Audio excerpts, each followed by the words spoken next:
Good morning students. आज हम joint venture का सेकंड लेक्चर कंटिन्यू करते हैं। आज मैं इसमें कराऊंगी आपको अकाउंटिंग।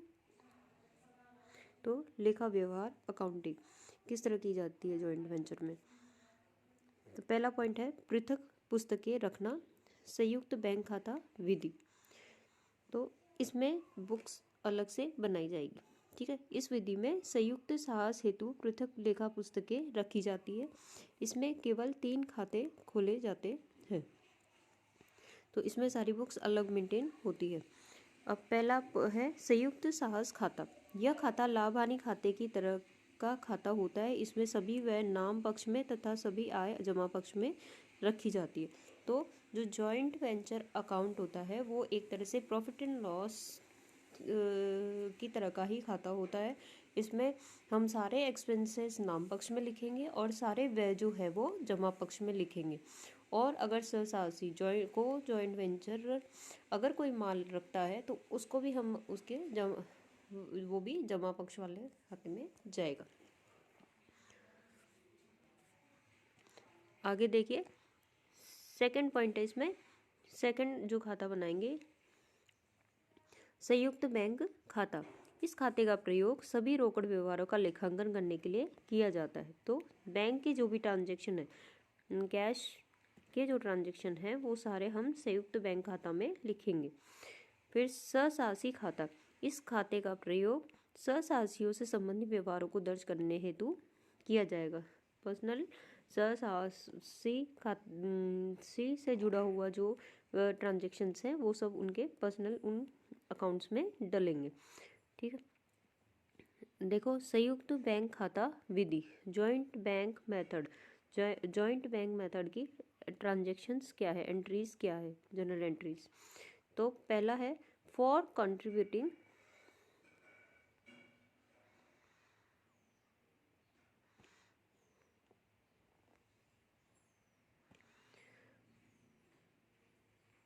देखो, फॉर कंट्रीब्यूटिंग टूवर्ड्स कैपिटल। तो कैपिटल, जब कैपिटल लेके आएंगे तो क्या एंट्री होगी, joint bank account debit to A's capital to B's capital. मतलब जो भी जॉइंट को वेंचर होंगे वो उनके नाम का कैपिटल अकाउंट आ जाएगा। तो जैसे ए और बी है तो to A's capital account to B's capital account. तो joint bank account debit to A's capital account to B's capital account.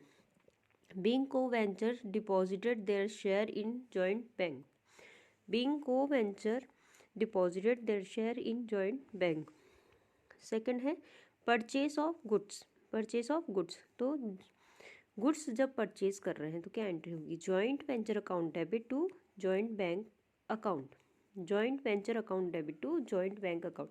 तो जॉइंट वेंचर में हमारा स्टॉक आ रहा है, वहाँ परचेज कर रहे हैं और बैंक से पैसे जा रहे हैं, तो जॉइंट बैंक अकाउंट, ठीक है, credit. Being goods are being purchased for joint venture. Third entry है व्हेन एक्सपेंस आर पेड। जब इससे जुड़े हुए एक्सपेंस पे करेंगे तो एक्सपेंस भी जॉइंट वेंचर के नाम से करेंगे। Joint venture account debit to joint bank account, being expense paid from joint bank account, ठीक है। फिर फोर्थ है when expense is paid by A. जब ए कोई पार्टनर कोई जो को वेंचर है और उसने एक्सपेंस पे किया है तो कैसे होगी, joint venture account debit to A's capital account, being expense paid by A. फिर फिफ्थ है when goods are sold. When goods are sold, तो गुड्स सोल्ड करेंगे तो पैसे आएंगे, तो joint bank account debit to joint venture account, being goods sold. फिर sixth है व्हेन प्रॉफिट इज डिस्ट्रीब्यूटेड। तो जो प्रॉफिट आ रहा है वो डिस्ट्रीब्यूट करते टाइम पे joint venture account debit to A's capital account to B's capital. जो भी पार्टनर का नाम होगा उसका के आगे उसका कैपिटल अकाउंट जोड़ के आपको बनाना है, ये नाम क्रिएट करना है। तो joint venture account debit to A's capital account to B's capital account, being profit of को joint venture credited to co-venturers, being profit of joint venture credited to co-venturers. फिर seventh है when co-venturer takes any goods. जब कोई भी उसमें से कोवेंचर कुछ goods अपने पर्सनल यूज़ के लिए लेता है, तो अगर ए ने लिया है तो ए is capital account debit to joint venture account, ठीक है। Being remaining goods taken by A, तो जो भी बच रहा है वो ए ने लिया तो ए is capital account debit to joint venture account, और कोई लेगा तो फिर अगर बी लेता है तो B is capital account debit to joint venture account, ठीक है, इस तरह। तो 8th एंट्री है for final payments. Final payments के लिए B A is account debit to B is capital, A is capital account debit to B is capital account debit to joint bank account being final payment made, ठीक है। तो bank से पैसे जा रहे हैं तो वो तो क्रेडिट हो जाएगा, और किसके खाते में डाल रहा है, ए is capital account to B is capital account, ठीक है।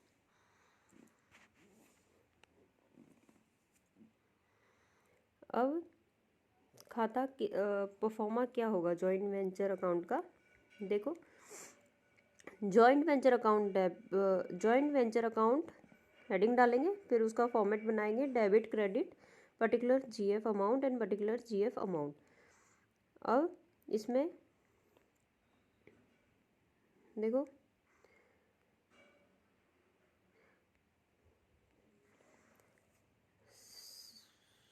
सबसे पहले तो कोई अगर एक्सपेंस हो रहा है तो बैंक से पेमेंट करेंगे to joint bank account, expense आ जाएगा। फिर अगर कोई और को वेंचर जो है वो एक्सपेंस को पेड कर रहा है, तो जैसे ए कर रहा है तो टू ए इज कैपिटल आ गया एक्सपेंस। फिर परचेज कर रहे हैं तो परचेज की टू जॉइंट बैंक से उसका पेमेंट कर रहे हैं, ठीक है। और फिर सेल करेंगे तो बाय जॉइंट बैंक में उसके पैसे जाएंगे, ठीक है। और अगर किसी ने वो माल यहाँ से ले लिया तो बाय ए इज कैपिटल, लेकिन और फिर लास्ट में इनका प्रॉफिट जब शेयर करेंगे तो to profit and loss account share of profit A is capital account B is capital account, जितने भी को वेंचर होंगे उनके नाम यहाँ आ जाएंगे। तो इस तरह complete transaction joint venture account के थ्रू होगी। अब देखो जॉइंट बैंक अकाउंट का फॉर्मेट बनेगा debit credit particular GF amount है, ठीक है। फिर इसमें सबसे पहले तो एक्सपेंसेस पे होते हैं,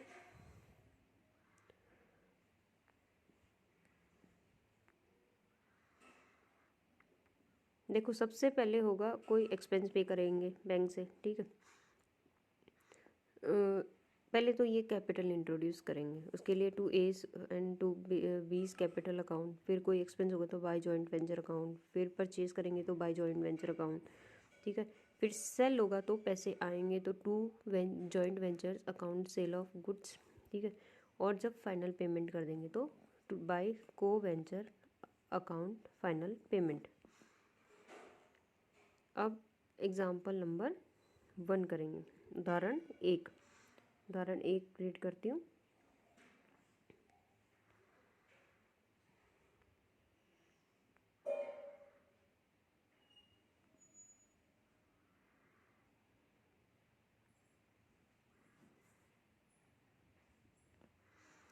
उदाहरण 1 देखो, ए बी व सी ने लाभ को बराबर विभाजित करने के लिए संयुक्त साह शुरू किया। इक्वल में शेयर करेंगे प्रॉफिट सारे, ठीक है। उन्होंने डी से 1,25,000 व ए से 25,000 का माल लिया।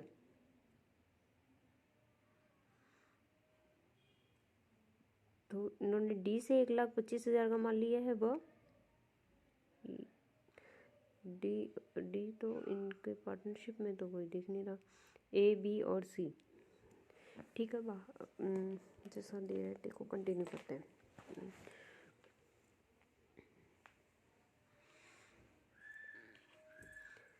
ठीक है, ए ने 30,000 रुपये, देखो शुरू से ही रीड कर रही हूँ।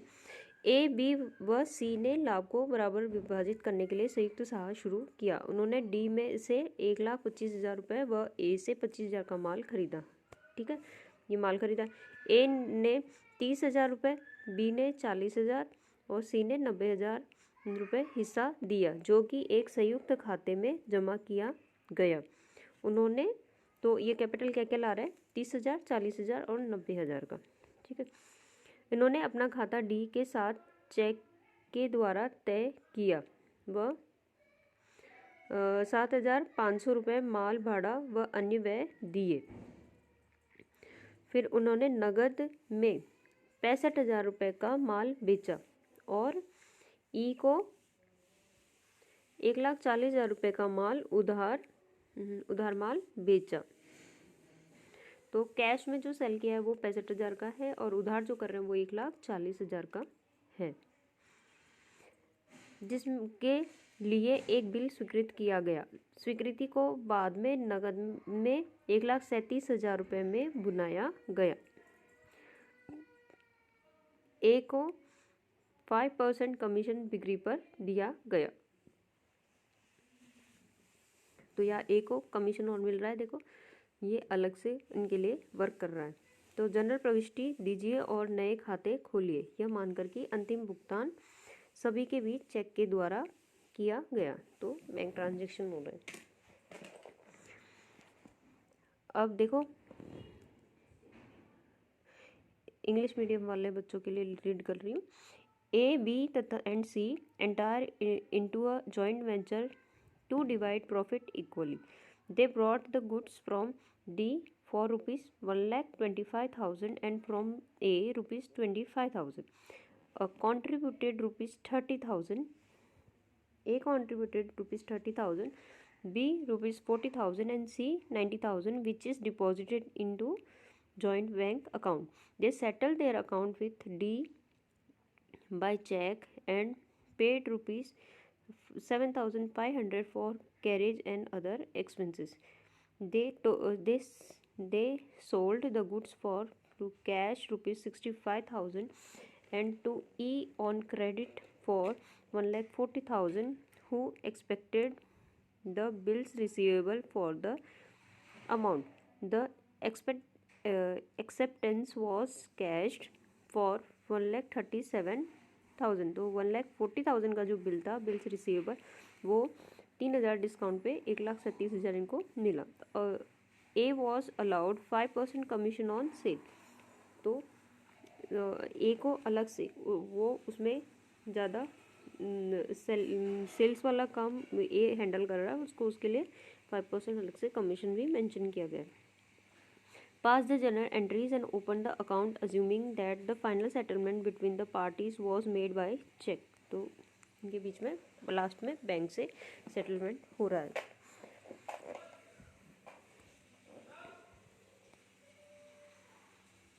देखो सबसे पहले ये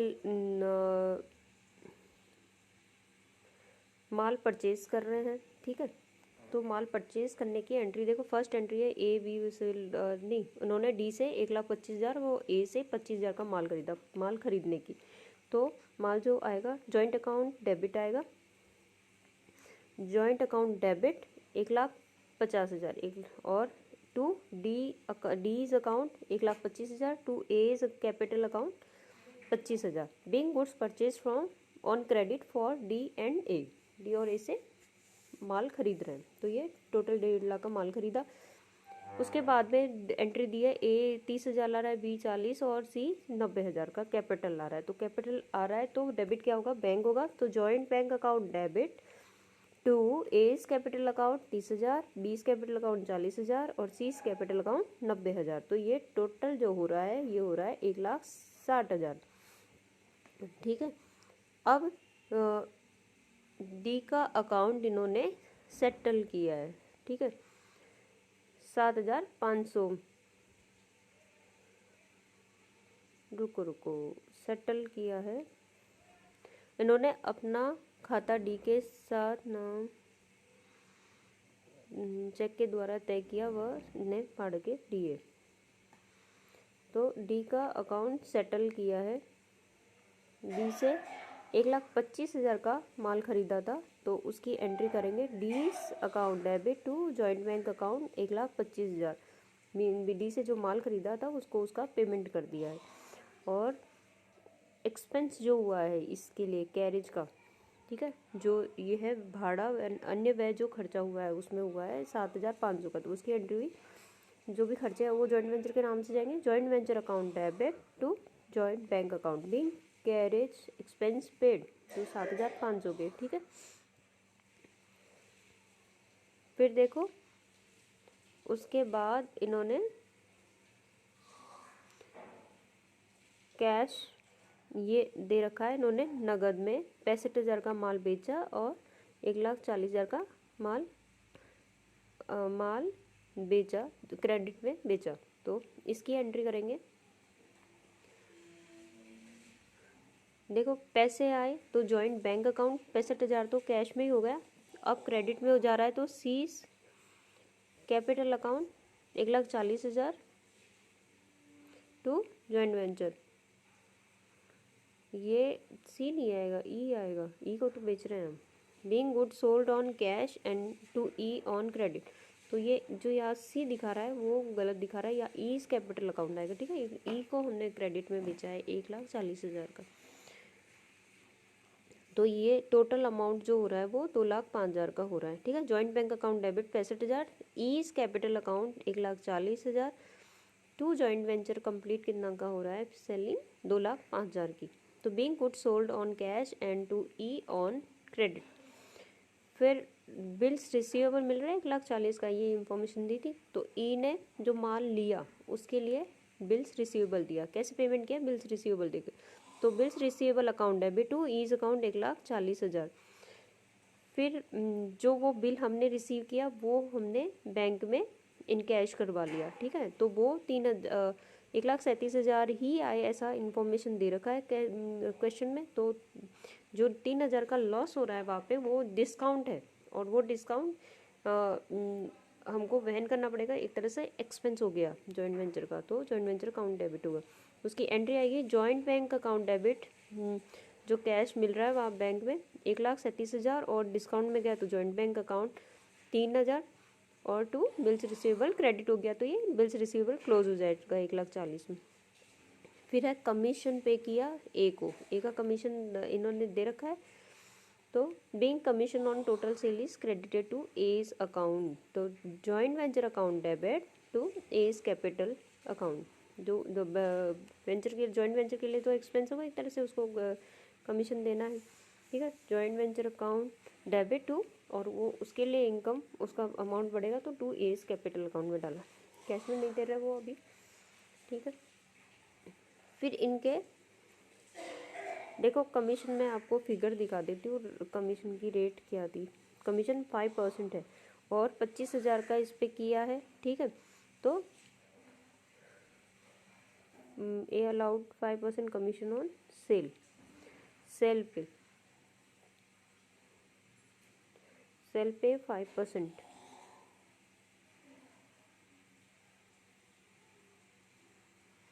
ठीक है। टोटल सेल जो हमारा हो रहा है वो 2,05,000 का, तो ये 20,500, हाँ देखो टोटल सेल हमारा 2,00,000, यहाँ देखो टोटल सेल हमारा जो हो रहा है 2,05,000 का हो रहा है, ठीक है।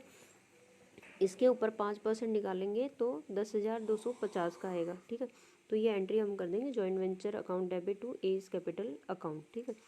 उसके बाद में प्रॉफिट, अब प्रॉफिट डिस्ट्रीब्यूशन जो होगा और इनका फाइनल पेमेंट है, ये आप जब अकाउंट बनाओगे फाइनल पेमेंट की तो जॉइंट बैंक से पता चलेगी, इनके अकाउंट जो क्लोज होंगे उसे प्रॉफिट जो होगा वो जॉइंट वेंचर से पता चलेगा।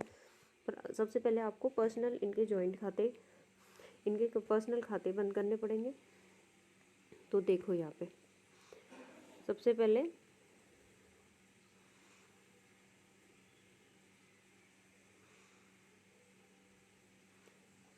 तो आप जॉइंट वेंचर को क्लोज करोगे तो इनका प्रॉफिट मिलेगा और वो उनके कैपिटल अकाउंट में ट्रांसफ़र होगा, ठीक है, कि यहाँ जो भी मिल रहा है पहले वो तभी फाइनल वो क्लोज होंगे, और फिर जॉइंट बैंक में जो अमाउंट बचेगा और उनके खातों में वो अमाउंट टैली होंगे, तो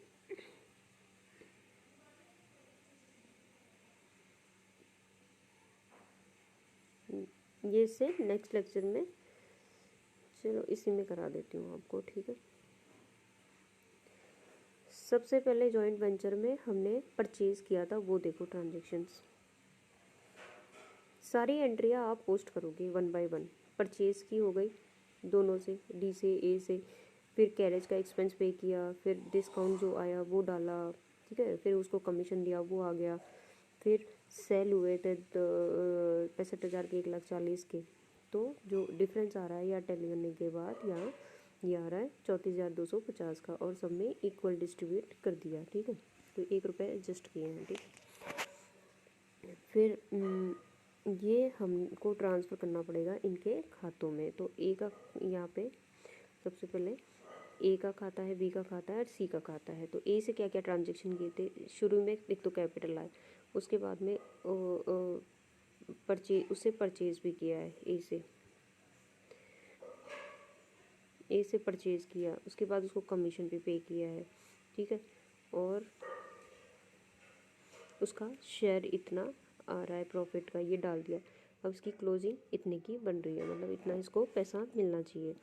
फिर बी का वो कैपिटल लाया, उसकी एंट्री हो गई, फिर उसको प्रॉफिट का शेयर गया, और कोई ट्रांजेक्शन बी से हमने कुछ किए नहीं है, तो इसका 51,000 का ये आ रहा है, इसको इतना पेमेंट मिलना चाहिए।